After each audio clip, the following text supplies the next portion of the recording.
दोस्तों, एक अल्लाह के वली शेर की सवारी करते थे और सांप का कोड़ा बनाते थे। तो आज हम आपको उन अल्लाह के वाली के बारे में बताने वाले हैं जो शेर की सवारी क्या करते थे और सांप का कोड़ा बनाते थे। दोस्तों, शेर की सवारी करने वाले वो अल्लाह के वली कौन थे, आगे हम आपको बताएंगे। लेकिन उससे पहले आप तमाम से एक गुजारिश है, अगर आपने हमारी आज के वीडियो को अब तक लाइक नहीं किया तो अभी लाइक कर ले। अगर आप हमारे चैनल पर नए आए हैं और आपने इसे सब्सक्राइब नहीं किया तो अभी सब्सक्राइब कर ले और आइंदा आने वाले ऐसे ही तमाम दिलचस्प वीडियोस की नोटिफिकेशन के लिए बेल आइकन को क्लिक करना ना भूले। दोस्तों, एक मर्तबा का जिक्र है कि तालिकान शहर में एक शख्स रहता था। वो एक अल्लाह वाले बुजुर्ग से बहुत अकीदत और मोहब्बत रखता था। उन बुजुर्ग का नाम तारीख की किताबों में जनाबे अबुल हसन खरकानी आता है। उन शख्स को अपने हजरत से दीदार का बहुत शौक था।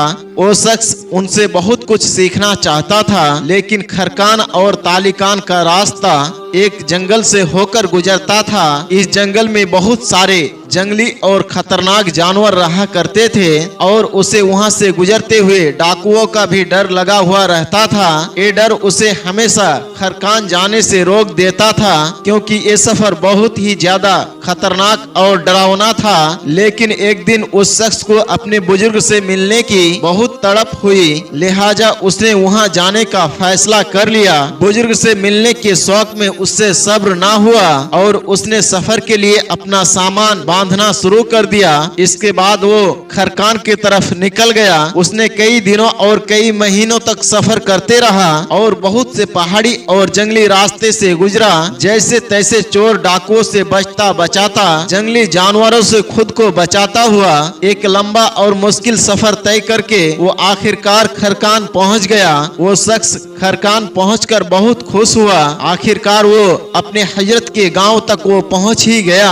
अब वो अपने हजरत से मिल सकता था, उनसे इल्म हासिल कर सकता था और उनसे इल्म सीख कर मालामाल हो सकता था। उसने वहाँ के लोगों से हजरत के घर का पता पूछा। किसी ने उसे हजरत के घर का पता बता दिया। वो शख्स बहुत खुश हुआ और चलते चलते आखिरकार वो हजरत के घर तक पहुँच गया। उसने हजरत के घर पहुँचकर बहुत अकीदत और मोहब्बत के साथ दरवाजा खटखटाया। दरवाजा खटखटाने के बाद उसको अंदर से हजरत की बीबी की जोरदार और गरजदार आवाज सुनाई दी। कौन है?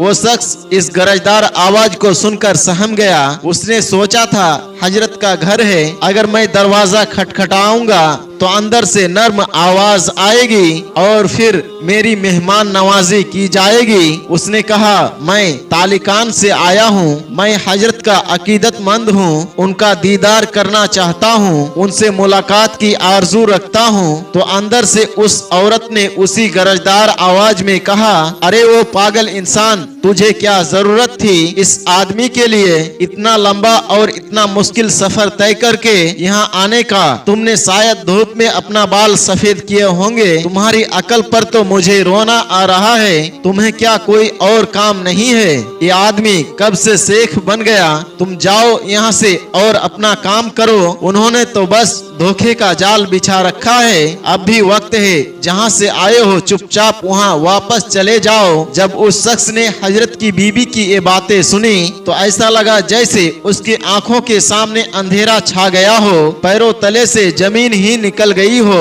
उस शख्स ने कहा, हजरत को देखो और हजरत की बीबी को देखो। हजरत की बीबी इतनी कड़वी और इतनी बदजुबान है। चलो, मेरे बारे में इसने जो कुछ बातें कही मैं उसे बर्दाश्त कर लूंगा, लेकिन हजरत के बारे में इतनी कड़वी बातें, हजरत के इल्म से लोग फैज हासिल कर रहे हैं और हजरत की बीबी उनके बारे में ऐसी बातें करती है, ये तो चिराग तले अंधेरा हो गया। वो शख्स हजरत की बीबी की बातों को सुनकर हैरान हुआ, उस घर से वापस चला गया। लेकिन उसने ठान लिया था वो हजरत से मुलाकात किए बगैर वापस नहीं जाएगा। आखिरकार उसने इतना लंबा और इतना कठिन सफर उन्हीं की खातिर तो तय किया था। वो शख्स लोगों के पास गया और हजरत का पता पूछा कि हजरत कहाँ पर मिलेंगे? लोगों ने कहा आप एक काम करें, आप जंगल में चले जाएं। हजरत इस वक्त जंगल में होते हैं, लकड़ियां काट रहे होंगे। आप जंगल की तरफ जाकर उन्हें तलाश करें। वो शख्स जंगल की तरफ चल पड़ा। रास्ते में उसे शैतान ने बहकाने की बहुत कोशिश की। एक ऐसा शेख है, आखिर तुम किसके चक्कर में पड़ गए? ये अगर वाकई शेख होता तो इसकी बीवी नेक होती, ये अपनी बीवी की कम से कम कुछ तरबियत तो करता। शैतान उसके दिल में बहुत से वसवसे डालता रहा ताकि वो शख्स अपने शेख से बदगुमान हो जाए, लेकिन वो शख्स बहुत ज्यादा अकीदतमंद था। वो लाहौल पढ़ते हुए आगे बढ़ता रहा। उसके जहन में तरह तरह के ख्यालात आते रहे। वो ख्यालों को झटकता हुआ चले जा रहा था। अचानक उसने एक शख्स को देखा जो शेर के ऊपर सवार था और उनके हाथ में लकड़ियों का गट्ठा था और साथ ही एक काले सांप को कोड़े के तौर पर उन्होंने पकड़ रखा था। इस शख्स ने जैसे ही उन्हें देखा समझ गया कि यकीनन यही मेरे शेख है। वो मोहब्बत करने वाला अकीदतमंद जब आगे बढ़ा तो बहुत प्यार के साथ हजरत से मुलाकात की। उसने शेख से मुखातिब होते हुए कहा, हजरत जंगल में तो आपका ये मकाम है, यहाँ पर जानवर आपके काबू में है। जंगल के बादशाह शेर से लेकर जहरीले सांप तक भी आपके काबू में है, लेकिन घर में अपनी बीबी को आपने काबू में नहीं किया।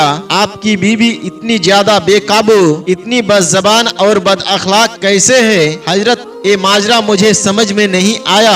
हजरत ने बहुत ही प्यार से उस शख्स को जवाब दिया, ये अल्लाह के बंदे, अपने फरेबी नफ्स और शैतान की बातों में ना आ। हमारा और हमारे बीबी का एक साथ होना नफ्स की ख्वाहिश नहीं बल्कि अल्लाह का हुक्म को पूरा करने के लिए है। और ये याद रख, हम ऐसे बहुत से लोगों का बोझ बर्दाश्त करने की कोशिश करते हैं। तुम भी बर्दाश्त करना सीखो और अल्लाह को सब्र करने वाले बहुत ज्यादा पसंद है। तो दोस्तों, इस तरह से वो अल्लाह के वली शेर की सवारी करते और उनके हाथ में सांप का कोड़ा होता। ये अल्लाह की वली की शान है। और दोस्तों, हमें हर मुश्किल में और हर मुसीबत में सब्र करना चाहिए। अल्लाह सब्र करने वालों के साथ है और उन्हें उनका बेहतर अज्र अता करता है और उन्हें इस सब्र पर उन्हें ऊंचा मकाम अता फरमाता है। बेशक आज की ये कहानी तमाम इंसानों और मुसलमानों के लिए अपने अंदर बहुत बड़ा सबक लिए हुए है। दोस्तों, अल्लाह के वली अबुल हसन खरकानी रहमतुल्लाह अलैहि की जिंदगी का वाकया